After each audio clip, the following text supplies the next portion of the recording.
Shalom saudara-saudari sekalian, jumpa lagi dalam Suara Gembala.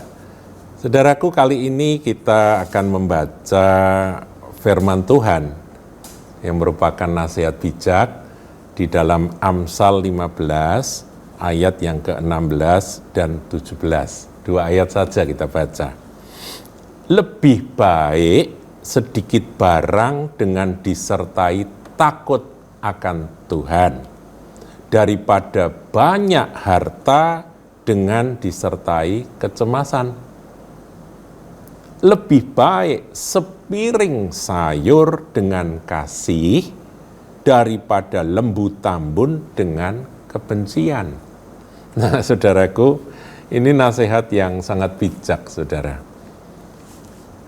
Dalam hidup ini kita pasti ingin memiliki akan barang-barang yang menjadi kebutuhan sehari-hari, baik itu kebutuhan maupun kadang-kadang juga keinginan, saudara ya, keinginan mata, keinginan untuk kita kok apik gitu barangnya begitu ya. Nah, godaan untuk memiliki itu kan karena ada teman kita, tetangga kita, saudara kita yang punya barang itu, kemudian timbullah keinginan. Makanya firman Tuhan itu di dalam Perjanjian Lama, dalam hukum-hukum Tuhan itu dikatakan jangan mengingini. Itu penting, saudaraku. Jadi kita ini harus bisa mengalahkan keinginan. Kalau keinginan tidak kita kendalikan, itu nanti bisa jadi sumber masalah. Ya, kaum ibu ngelihat ada temannya itu kalau pas arisan RT begitu ya, temannya punya barang apa yang bagus, tas yang bagus yang dibawa khusus untuk dipamerkan, itu yang lain-lain pada melirik dan kemudian timbullah keinginan untuk punya barang yang sama. Itu yang namanya keinginan mata, saudaraku ya. Karena ada 3 perkara, keinginan mata, keinginan daging, dan keangkuhan hidup. Itu kan 3 hal ini kan selalu ada di dalam hidup kita. Bahkan sesudah kita jadi anak Tuhan, saudaraku, kita harus menjaga diri dari 3 perkara itu. Keinginan mata, jadi mata melihat kok bagus, kok indah, maka timbul keinginan. Kemudian apalagi keinginan daging ya, apa yang menjadi keinginan kedagingan kita. Dan keangkuhan hidup, karena kalau kita punya itu kita bisa berbanggaria, bisa nyombong sana nyombong sini, itu keangkuhan hidup. Dan itu selalu ada di dalam komunitas manapun.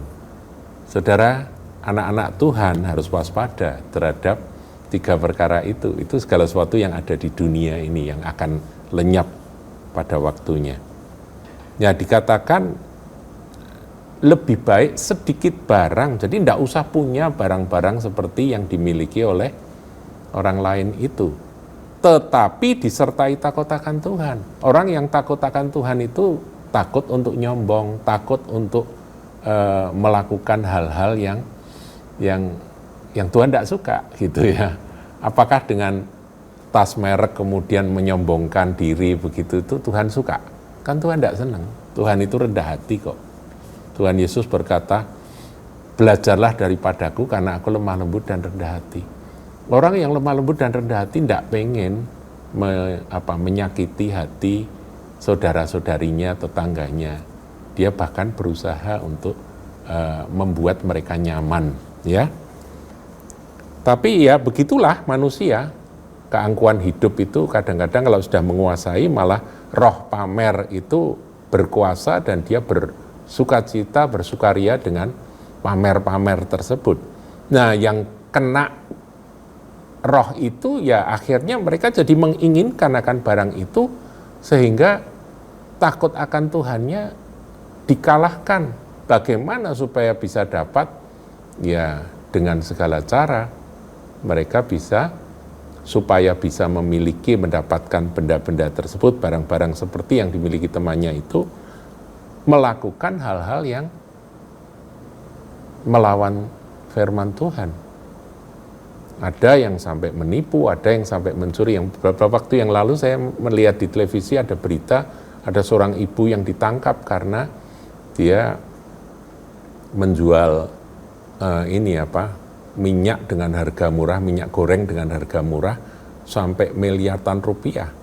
Nah, kemudian ini ada juga yang orang-orang yang pamer-pamer dia sebagai crazy rich, padahal dia melakukan penipuan sekian lama dan miliaran uang dari masyarakat itu diraup oleh dia, oleh orang tersebut. Ini kan tidak ada takut akan Tuhannya. Dia menipu akan masyarakat dengan iming-iming kamu akan dapat keuntungan kalau kamu ikut investasi ini, padahal bukan investasi, saudaraku, itu judi yang disetel sedemikian rupa sehingga yang menang bandarnya terus gitu ya. Gitu ya, katanya pakai naik turunnya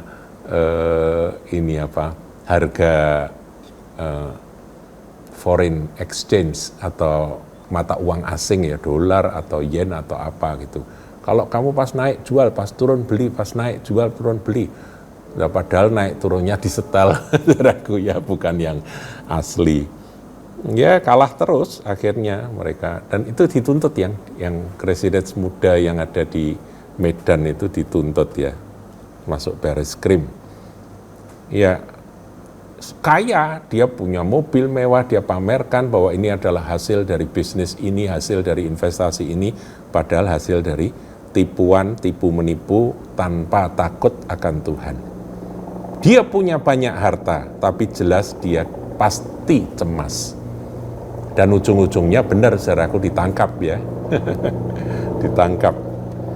Jadi lebih baik sedikit barang, tapi kita ini takut akan Tuhan, sebab di dalam takut akan Tuhan itu ada ketentraman yang besar. Nah, kemudian dalam menjalani hidup ini, saudaraku, firman Tuhan jelas katakan, bukan kemewahan yang membuat kita bahagia, bukan. Makanya dikatakan lebih baik sepiring sayur, tapi ada kasih. Sayur lodeh, sayur pecel, sayur bening, ya pakai sambal, pakai tempe, nikmat, saudara.